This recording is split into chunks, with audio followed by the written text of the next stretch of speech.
Hey, hello, bonjour. Welcome to Entailing Tales with Sush.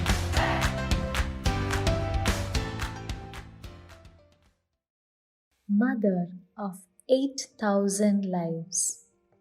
This is my first podcast, and I hope the story makes a difference, or at least sows a seed for a new thought, a good deed in our heart. Our today's spotlight is on a 109-year-old environmentalist, a eternal lover of nature from Karnataka, India. Our heroine was born back in 1910 and was named Timaka. She received no formal education and started to work as a laborer from an early age of 10. Timaka was married to Chikkanna, but the couple had no children. You can imagine her plight then.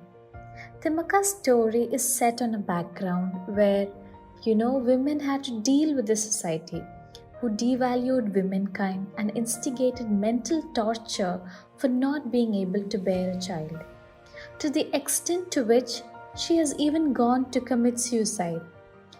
But Timaka's pillar of strength was her husband. She was lucky that way.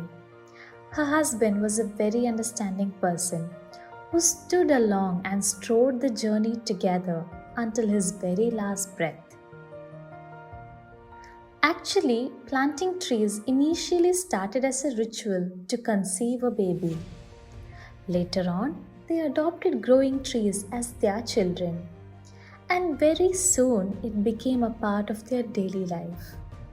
Chikkanna used to dig a pit to plant, and Timaka would plant it along the way. They started with around 10 banyan saplings on either side of the road, along a stretch of 4 kilometers in the first year, 15 saplings in the second year, and 20 in the third year, and went on like that. Growing a banyan tree in those dry places was not at all an easy task. She not only planted but also nurtured the trees. She fenced them, watered them, and guarded them from cattle. They used to carry like 4 piles of water for a distance of 4 kilometers on feet to water the saplings. They planned and planted the saplings in the monsoon. Monsoon showers provided adequate water for the plants to grow. By the onset of the next monsoon, the saplings would have taken roots.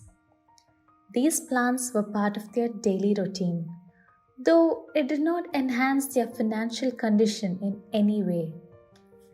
Apart from 385 banyan trees, they have planted around 8,000 other trees since the last 80 years roughly. As mentioned in a Kannada textbook about Timaka, whatever started as a ritual of planting a tree sapling for a child turned into a caring relationship with the sapling they planted. They spent their free time and days tending and caring for the 384 saplings that grew up to be giant banyan trees, forming a canopy over a road for 4 kilometers. Salu Marada is a word in Kannada language which means rows of trees. Like that, Timaka gets the name Salu Marada Timaka. It was given to respect her work towards planting of trees, saving the environment, and for the hardships the couple faced during the process. Her husband passed away in 1991. But she pursued her mission with same determination and courage. Though her trees are worth 1.5 million rupees today, her life has no respite from poverty. They never lamented about their poverty, nor flaunted about their work.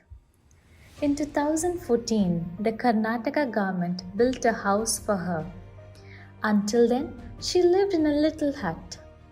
The management of these trees have now been taken over by the government of Karnataka. Timaka has received a couple of awards, In her kitty, she has National Citizens Award that she received in 1995, after which she started gaining media's attention.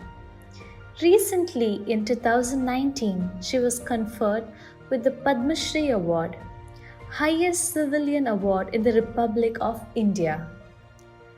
At the event, she put her palm over the President Ramnath Kovind's forehead as a gesture of blessing from whom she received the award. Do you think she left Delhi without making a mark? Timaka planted a sapling at the Rashtrapati Bhavan, the official residence of the President of India.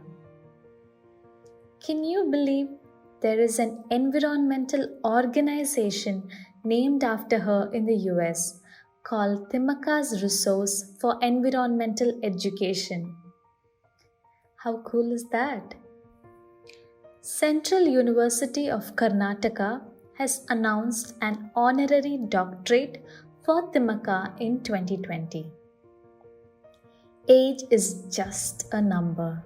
She still cherishes the dream of planting more trees in future. The Lone Ranger's next mission is to bring rainwater storage tank, and she has set up a trust for building hospital in her village in memory of her husband.